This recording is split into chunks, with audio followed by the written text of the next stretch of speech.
একজন মানুষ অনেক ইবাদত করে, নামাজ পড়ে, দান করে, রাতে কাঁদে, কিন্তু কেয়ামতের দিন সব আমল বাতিল। কেন? কারণ সেই আমলগুলোর ভেতরে প্রাণ ছিল না। সেই প্রাণের নাম ইখলাস। আজ আমরা কথা বলবো সেই ইখলাস নিয়ে, যেটা ছাড়া কোনো আমলই আল্লাহর কাছে পৌঁছায় না। ইখলাস মানে শুধু আল্লাহর জন্য করা, দেখানোর জন্য নয়, মানুষের প্রশংসার জন্য নয়, শুধু রবের সন্তুষ্টির জন্য।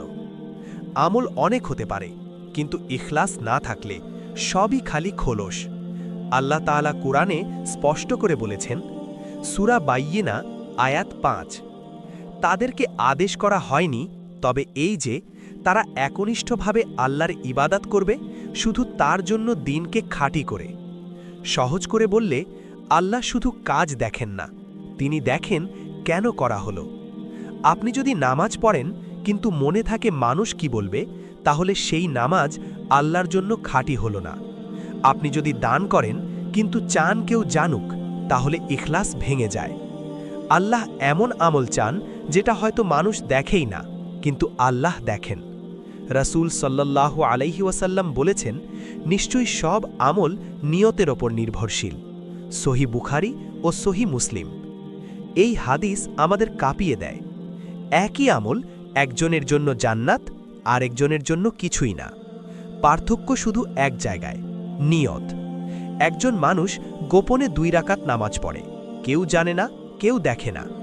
আরেকজন বড় দান করে, সবাই জানে, সবাই প্রশংসা করে।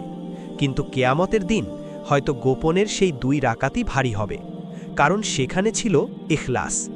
প্রিয় ভাই ও বোন, আজ নিজেকে প্রশ্ন করুন, আমি কি আল্লাহর জন্য করি নাকি মানুষের চোখের জন্য? আমাদের আমল কম হতে পারে, কিন্তু যদি খাঁটি হয়, আল্লাহ সেটাই কবুল করেন। আজ থেকেই নিয়ত ঠিক করুন। মানুষ নয়, আল্লাহকে খুশি করার চেষ্টা করুন। হে আল্লাহ, আমাদের আমলগুলোকে খাঁটি করে দিন, রিয়া ও লোক দেখানো থেকে বাঁচান। আমাদের অন্তরকে শুদ্ধ করুন, আমাদের সামান্য আমলও কবুল করে নিন। আমিন ইয়া রব্বাল আলামিন।